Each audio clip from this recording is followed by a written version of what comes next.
The desert stretched far and endless, a golden sea of sand under the burning sun. Wind carried fine grains across the open land, shaping dunes that rose and fell like waves frozen in time. To many, the desert looked empty, but to Aaron, it was a path he had to cross. He walked carefully, his steps slow but steady, carrying a small leather bag across his shoulder. Aaron was a traveler, a simple messenger who carried news and letters between villages. His work was not easy, but he found meaning in it. Every journey gave him a chance to see new places and meet new people. The desert, however, was always the hardest part. It tested his strength, his patience, and sometimes even his hope. On this day, the sun was harsher than usual. The heat pressed down like fire, and his lips were dry. He searched for shade but saw nothing except sand and sky. His water skin was nearly empty, and he knew he would not reach the next village without rest. As he walked, a strange shimmer appeared in the distance. At first, Aaron thought it was only a mirage, a trick of the desert. But as he came closer, the sight grew clearer. He saw tall palm trees swaying gently, a pool of water shining in the sun, and the sound of birds faintly calling. His heart leapt. An oasis, he whispered, his voice rough but full of relief. Aaron hurried forward, his feet sinking into the warm sand. When he reached the first tree, the air felt cooler, and the shade was a blessing. He knelt down by the water, cupped his hands, and drank deeply. The taste was fresh and sweet, washing away the dryness in his throat. He felt alive again. As he rested, he noticed something that made him pause. The oasis was not empty. Standing on the other side of the water was a young woman. She had long dark hair that caught the sunlight and eyes as calm as the water itself. She wore simple desert clothes, light and flowing, made for the heat.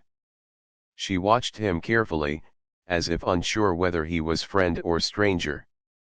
Aaron stood slowly, his hands open to show he meant no harm. "I did not know anyone lived here," he said gently. The woman did not answer at once. She seemed thoughtful, her eyes studying him. Finally, she spoke, her voice soft but steady. "Few know of this place. The oasis is not for all travelers. Why are you here?" Aaron bowed his head slightly. "I am only passing through. My name is Aaron. I carry letters to the southern villages. I had no water left, and when I saw this place, I thought I was saved. If I disturbed you, I am sorry." The woman's expression softened a little. She stepped closer, though still careful. "My name is Myra. This oasis is special. My people guard it, for it gives life in the middle of the desert. Outsiders are rarely welcome." Aaron listened with respect. "I understand," he said. "I will not harm it. I am only grateful for a drink and a little shade." Myra studied his face. There was no greed or disrespect in his eyes, only tiredness and honesty. She seemed to sense that his words were true. For a moment, silence hung between them, broken only by the soft rustle of palm leaves in the wind. At last, Myra gave a small nod. "You may rest for a while," she said. "But when the sun lowers, you should continue your journey. Others may not be as kind as I am." Aaron smiled faintly. "Thank you, Myra. Your kindness means more to me than you know." He sat again beneath the trees, enjoying the coolness. Myra did not leave. She sat across from him, her hands brushing the water, her eyes thoughtful. Aaron noticed that she carried a quiet strength, as if the desert itself had shaped her. For a while, they spoke little. Yet the silence between them was not heavy. It was calm, like the oasis itself. When Aaron finally gathered courage to speak again, he asked, "Do you live here alone?" Myra shook her head. "My people move through the desert. They return here at times, but I stay to guard the water. It is my duty." Aaron nodded. He respected her words, though he felt a spark of curiosity. Why would one so young be left with such responsibility? Still, he did not ask more. Some answers, he thought, were not meant for the first meeting. As the sun began to lower, painting the sky with gold and red, Aaron knew it was time to go. He stood, filled his water skin, and turned to Myra. "I will not forget this place," he said. "And I will not forget your kindness." Myra looked at him, her calm eyes catching the light of the sunset. For the first time, a small smile touched her lips. "Travel safely, Aaron. The desert is not gentle, but perhaps it respects those who respect it." With those words, Aaron left the oasis, his heart strangely lighter. He had come only seeking water, but he carried something more, a memory of Myra, the guardian of the hidden fire in the desert oasis. The desert had a way of calling Aaron back to the oasis. He told himself it was only because of the cool water and the shade of the palm trees. Yet deep in his heart, he knew there was another reason. Every journey he made across the golden sands seemed to bring him closer to the hidden pool, and every time he hoped to see Myra again. Weeks passed, and each time Aaron's path led him near the oasis, he found a reason to stop. Myra was often there, moving with quiet grace, tending to the trees or sitting by the water. At first, her eyes carried caution, but slowly, as days turned into meetings, her guard softened. One afternoon, as the sun hung high and the desert shimmered with heat, Aaron stepped into the oasis once more. Myra looked up from where she was weaving palm leaves into a basket. Her lips curved slightly, a sign that his presence was no longer unwelcome. "You return often," she said, her voice calm but curious. Aaron smiled, lowering his bag to the ground. "The desert is wide, but this place feels like a gift. And gifts should be cared for. Besides," he paused, glancing at her with a gentle honesty, "the journey feels lighter when I know I may find a friend here." The word friend lingered in the air. Myra lowered her eyes for a moment, but she did not deny it. Instead, she asked, "Tell me, Aaron. Why do humans travel so far and risk so much, just to carry words between villages?" Aaron thought carefully before answering. "Because words are more than sounds. They carry hope, promises, dreams. Even when people are far apart, words keep them close. Without them, hearts grow silent." Myra listened, her hands resting on the half-woven basket. His answer touched her more deeply than she expected. In her world, silence was strength, and words were few. Yet this traveler spoke of them as treasures, as if every letter carried a piece of life itself. "Your people are strange," she said softly, though her tone carried no insult. "You fight storms and hunger only to share feelings. My people guard what we have. We do not risk much for things unseen." Aaron's eyes brightened. "But feelings are seen, Myra. Not with the eyes, but with the heart. That is what makes us human." Myra's gaze held his for a moment, and she felt something stir inside her chest. It was small, like the first spark of fire before it grows. She looked away quickly, dipping her hands into the cool water, hoping it would calm the warmth she felt. Later that evening, as the light of the sun turned soft and golden, Myra showed Aaron how to collect dates from the tall palms. She climbed with skill, her movements light and sure, while Aaron watched in awe. When she came down, she offered him a handful of fruit. "Try," she said simply. Aaron bit into one, sweet and rich, unlike anything he had eaten on his travels. "This tastes like the desert's secret," he said with a grin. Myra shook her head, though her lips curved with amusement. "It is not the desert's secret. It is the oasis's gift. Do not confuse the two. The desert takes, the oasis gives?" Aaron nodded, but inside he thought that Myra herself was part of that gift. The way she guarded the water, the way her words carried both strength and quiet beauty, she was like fire hidden under cool sand, unseen but alive. Night began to fall, and the sky turned deep blue. Stars appeared one by one, their reflections dancing in the water. Aaron lay back on the soft ground, looking up at them. Myra sat nearby, silent but present. "Do you ever wonder," Aaron asked, his voice low, "what lies beyond the desert? Beyond the horizon?" Myra's eyes lifted to the stars. "I have wondered, yes. But my duty is here. The oasis needs me. My people need me. To leave would be to break what I was trusted with." Aaron turned his head to look at her. "And what about what you need?" Her breath caught at his question. No one had asked her that before. For a moment, she felt the fire in her heart grow stronger, as if his words had given it air to breathe. But she pushed the thought aside. "What I need does not matter," she said, though her voice wavered. Aaron did not press further. He only gave a small smile. "Perhaps one day you will see that it does." The night deepened, and when Aaron finally rose to leave, Myra found herself watching him longer than she meant to.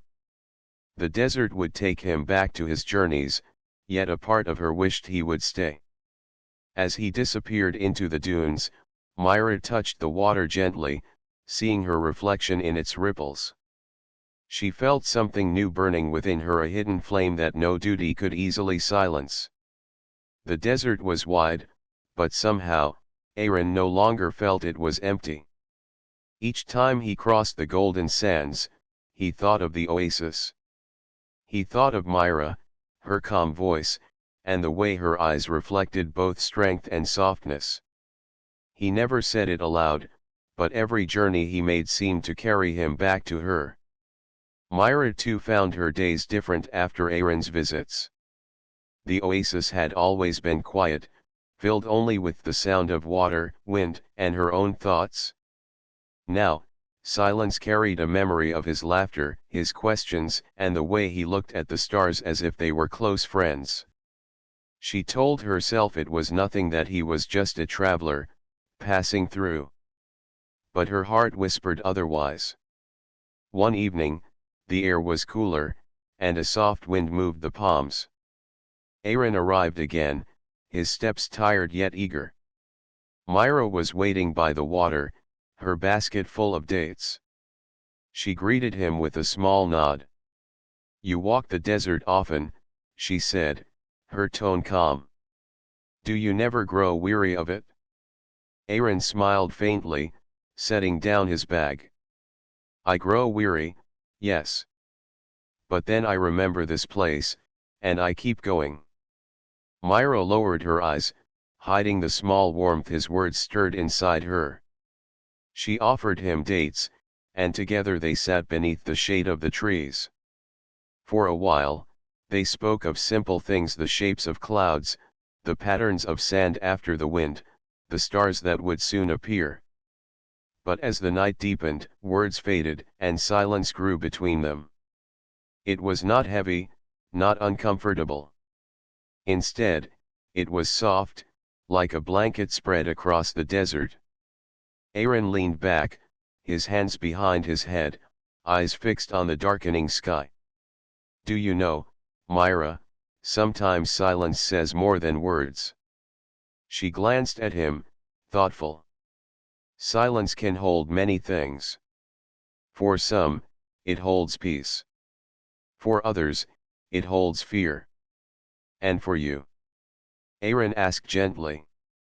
Myra looked at the water, watching the reflection of the moon begin to appear. For me, silence is duty. I listen to the desert. I listen to the water. They do not speak, yet they tell me what I must do. Aaron nodded slowly. Then perhaps your silence is strength. He paused, then added softly, but it can also be loneliness. Her breath caught at his words. She wanted to deny it, to say she was never lonely. Yet she felt the truth of what he said. The oasis was alive, but it did not share dreams. The wind was strong, but it did not laugh. Only Aaron brought those things. The fire inside her, the one she tried to keep hidden, glowed a little brighter. Another night, Aaron showed her how humans made simple marks on parchment. He pulled a small roll from his bag, unrolling it carefully. With charcoal, he drew the shape of a palm tree and the curve of water. Myra leaned closer, her eyes filled with wonder. "You make pictures with black dust?" she asked. Aaron laughed softly. "It is more than pictures. It is memory. Even when I am far, this will remind me of the oasis and of you." Myra touched the lines gently, as if afraid they would vanish. "Your people keep memories this way." "Yes," Aaron said. "Words and drawings carry what hearts cannot always say aloud." Myra thought of that all night after he left. She had no paper, no charcoal, but she carried the memory of his smile in her heart as if it had been written there. Days passed.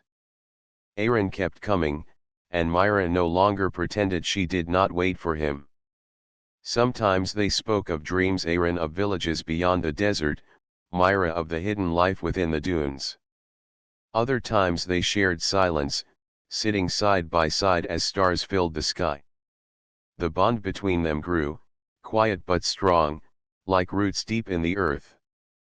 Neither spoke of it openly, yet both felt it. Still, Myra's heart was torn. She had been taught that her duty was to the oasis and to her people. They trusted her to guard this place, to keep it safe from outsiders. Aaron was an outsider, and though he treated the oasis with respect, she knew others might not. If her people learned how often she welcomed him, they might question her loyalty. One night, as Aaron prepared to leave, Myra's voice trembled when she spoke. "Aaron, what if your visits bring trouble? What if others follow you here one day?" Aaron paused, meeting her worried eyes. "Then I would protect this place. I would never let harm come to it, or to you." Her chest tightened at his words. His promise was simple, but it carried weight. For the first time, she wondered if love, though unspoken, could be a kind of strength greater than duty. When he disappeared once more into the dunes, Myra stood by the water long after, listening to the silence. But now, silence no longer felt like duty. It felt like waiting. The bond between them was no longer hidden. It was there in every look, every word, and even in every silence. A flame had begun to burn, and though they did not name it, both knew it was there, alive, bright, and growing stronger with every meeting. The desert was never gentle, but on this day, it was fierce beyond measure. The wind rose with a wild voice, lifting sand high into the air, swallowing the horizon. Aaron's caravan of traders struggled against it, pulling their camels forward, eyes shut against the storm. The sky darkened, the dunes shifted, and the path they knew disappeared under waves of blowing sand. Aaron, walking near the front, shielded his face with his scarf. His thoughts raced. A sandstorm could last for hours, even days. Without shelter, the desert could bury them. He thought of the oasis, but it was hidden, known only to Myra and her people. To lead strangers there might break her trust, yet to do nothing meant danger for all. He fought with himself, torn between duty and the promise he silently carried to Myra. Far away, Myra stood at the edge of the oasis, watching the storm rise. The desert spoke to her in the voice of the wind, and she knew this storm was no ordinary one. Her heart tightened when she thought of Aaron. He would be crossing these sands now. Would he find safety, or would the storm swallow him? Her duty was clear: protect the oasis. Outsiders were not meant to enter. But her heart whispered another truth: protect Aaron. As the storm grew darker, Myra wrapped her veil tightly and stepped into the desert. The sand cut against her skin, the wind pulled at her clothes, but she walked with steady steps. She followed the faint signs only she could read: the flow of wind, the shift of dunes, the cries of hidden birds. After long struggle, she saw them. A line of people bent against the storm, their camels restless and weak. And at the front, his face half covered, was Aaron. Relief rushed through her like water. Aaron saw her too, a figure moving calmly where all others stumbled. His heart leapt with both joy and worry. Myra should not be here. If her people discovered this, they might see it as betrayal. Yet without her, they would be lost. She reached him, her voice carried faintly in the storm. Follow me. Do not stop, do not turn. I will guide you. The traders obeyed, for there was no choice. Step by step, Myra led them through the storm. Her knowledge of the desert was unmatched. She knew which dunes would hold, which paths curved toward danger, which hollow gave shelter. Hours passed, yet she never faltered. At last, the wind grew weaker, and the sand began to fall. Out of the storm, the palms of the oasis appeared like a promise kept. The traders gasped in wonder, rushing forward to drink, to rest, to thank the heavens. Aaron, however, looked only at Myra. Her face was calm, but her eyes carried a weight he could see.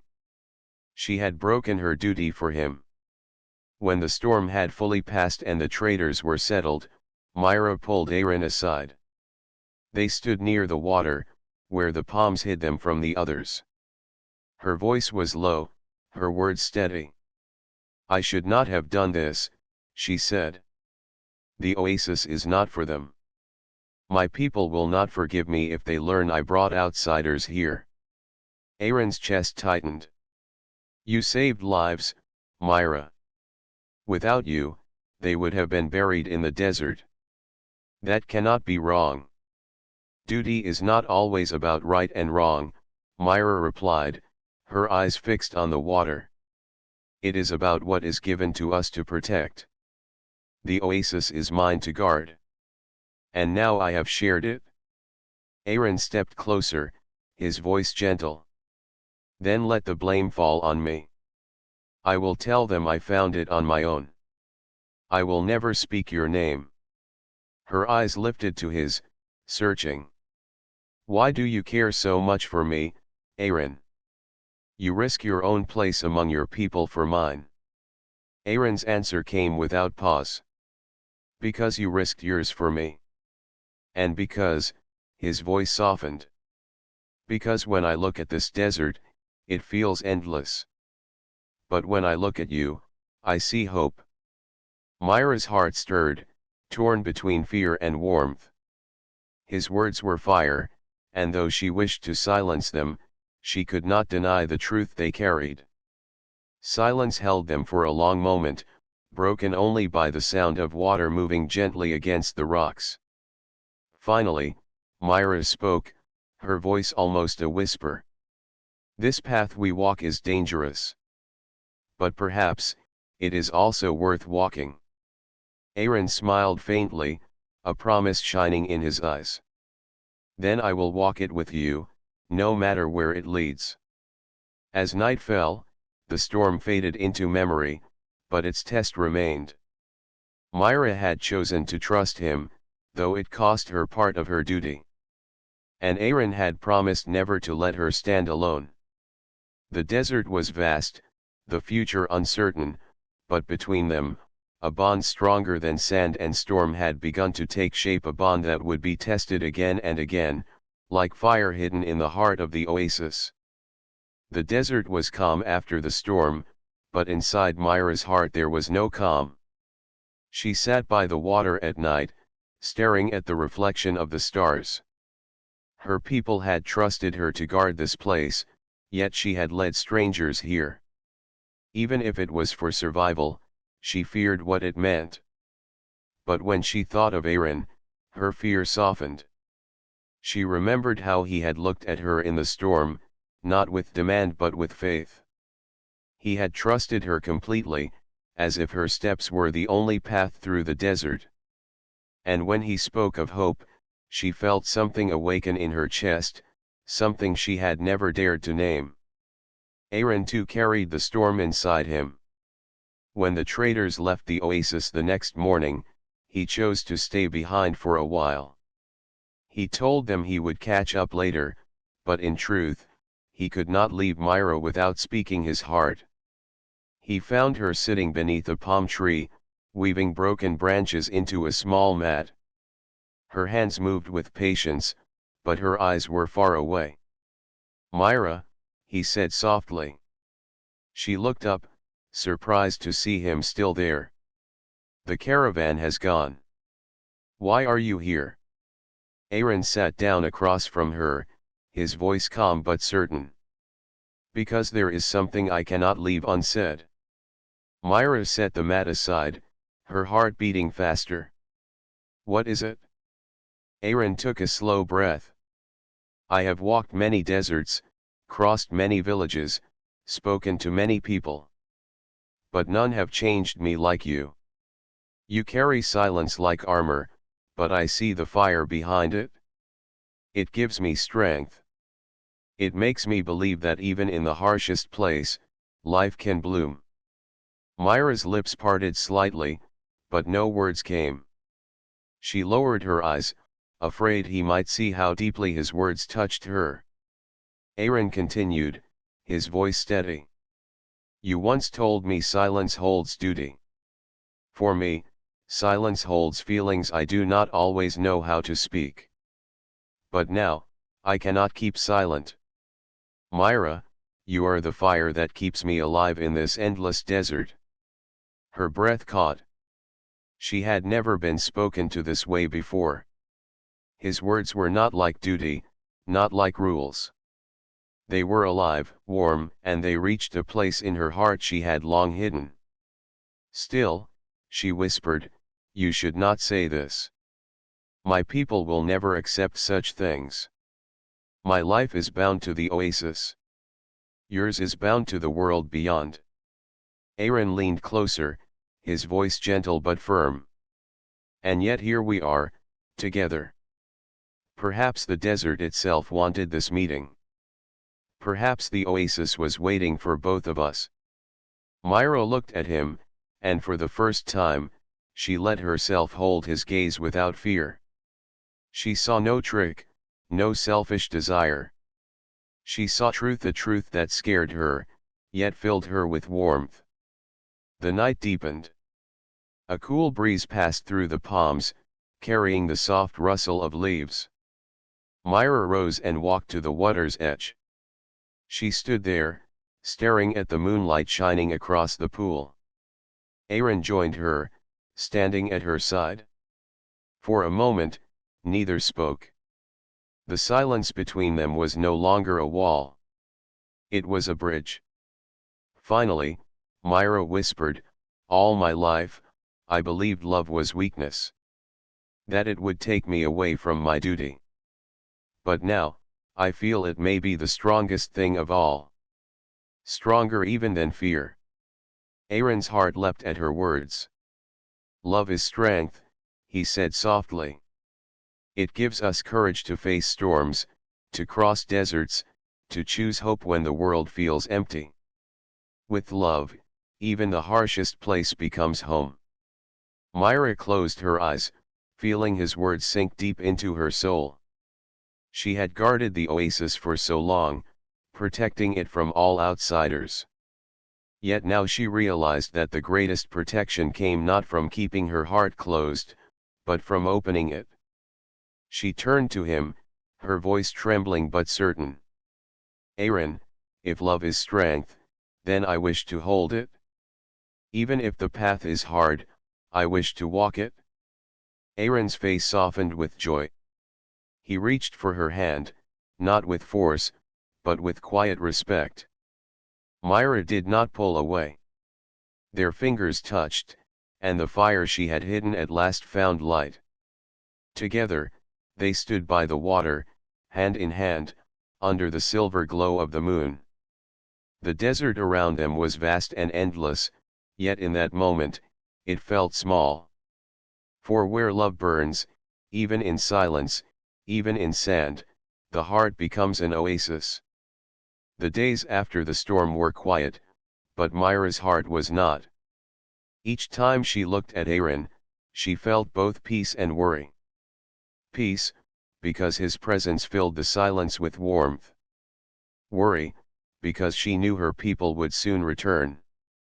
And when they did, they would ask questions. Myra's people trusted her to guard the oasis. They believed outsiders should never stay, for too many hands could harm the balance of water and land. Yet she had welcomed Aaron again and again. She had let him drink, rest, and now even hold her hand beneath the moonlight. If her people learned the truth, they would see it as betrayal. One evening, as the sun dropped low and painted the sky with orange and gold, Aaron noticed the shadow in Myra's eyes. They sat together near the water, their reflection rippling with the breeze. "You are quiet tonight," Aaron said gently. Myra sighed, her fingers tracing the surface of the pool. "My people will return soon. When they come, they will see you here. They will not understand what I feel." Aaron's face grew thoughtful. "Then let me speak to them. Let me show them that I mean no harm, that I respect this place." But Myra shook her head quickly. "No, Aaron. They do not judge with words. They judge with tradition. To them, the oasis must stay untouched by outsiders. If they see you here, they will see me as weak." Aaron's chest tightened. "You are not weak, Myra. You are the strongest person I have met. Stronger than storms, stronger than the desert itself. But strength should not mean being alone." Her eyes lifted to him, soft but troubled. "And yet, maybe that is my path. To stand alone, so the water remains safe." Silence hung between them. The desert night began to fall, stars pricking the dark sky one by one. Aaron reached for her hand, his voice low but steady. "Myra, love is not against duty. Love gives us the courage to protect what we value most. If your people cannot see that, then I will not force myself upon them. The choice is yours. Whatever you decide, I will honor it." Myra's heart trembled. She saw the truth in his words, but also the weight of them. The choice was not small, it was the shape of her life. She could keep her duty and send him away, or she could open her heart and risk everything. The next day, her people returned. They came in silence, a small group moving across the dunes, their faces veiled against the wind. Myra greeted them at the edge of the oasis. Their leader, an elder with eyes deep as stone, studied her carefully. "You have guarded the water well," the elder said. "But we heard whispers of a storm. Tell us, Myra. Did any outsiders pass through? Myra's chest tightened. Her eyes flicked toward the trees, where Aaron waited unseen. Her lips parted, and for a moment, she almost spoke the safe answer. Almost said, "No, no one came." But the memory of Aaron's promise filled her mind. Love is not against duty. Love gives us courage. She lifted her chin. "Yes," she said firmly. "A traveler came. He would have perished in the storm, but I led him here. He is honest. He respects the water. I let him drink." The elders' eyes narrowed. The others whispered among themselves. Finally, the elder spoke. "You broke the rule of silence. You let an outsider into our heart. Do you stand by this choice?" Myra's pulse raced, but her voice was steady. "I do. He is not like others. He carries respect, not greed. He brings not harm, but hope. I will not send him away." The words shocked even herself. But once spoken, they felt right like fire breaking through shadow. Aaron stepped forward then, no longer hiding. He bowed deeply before the elder. "I ask for nothing but the chance to walk beside her. If you see me unworthy, I will go. But my respect for this place, and for Myra, will remain." The oasis fell into silence. The people looked to their elder, waiting. Finally, the elder spoke. "This is a heavy choice, Myra. If you tie your heart to him, you carry his burden as well as your own. The oasis may accept, or it may suffer. The risk will be yours to bear." Myra stood tall, her voice clear. "Then I accept it. I choose him." The elder studied her for a long moment, then gave a slow nod. "So be it. The oasis will test this fire. If it burns true, it will protect. If it falters, it will destroy. Time will show." With those words, the people turned away to rest among the palms. Aaron moved to Myra's side, his hand finding hers. She looked at him, her eyes shining with both fear and courage. "I chose," she whispered. "And I will walk that choice with you," he replied. The desert night grew still, but inside the oasis, a new dawn had already begun, a dawn born not of silence, but of love and fire in the heart. The first light of dawn spread softly across the desert, turning the dunes into waves of gold. Inside the oasis, the palms whispered in the morning wind, and the water shone like glass. Myra stood by the pool, her reflection trembling on the surface. She felt both heavy and light at once, for the choice she had made the night before still echoed in her heart. She had spoken the truth before her people. She had chosen Aaron openly. The elder's words still rang in her mind, "The oasis will test this fire. If it burns true, it will protect. If it falters, it will destroy." Her heart carried both courage and fear, but when she turned, she saw Aaron nearby, helping her people gather water.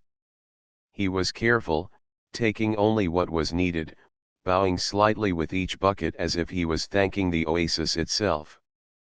The sight eased Myra's worry. He was not here to take.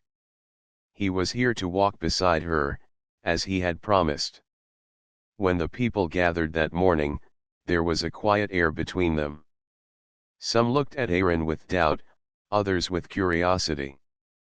The elder sat beneath the shade of the oldest palm, his eyes following every movement. Finally, he spoke. "Myra has chosen the stranger," he said slowly.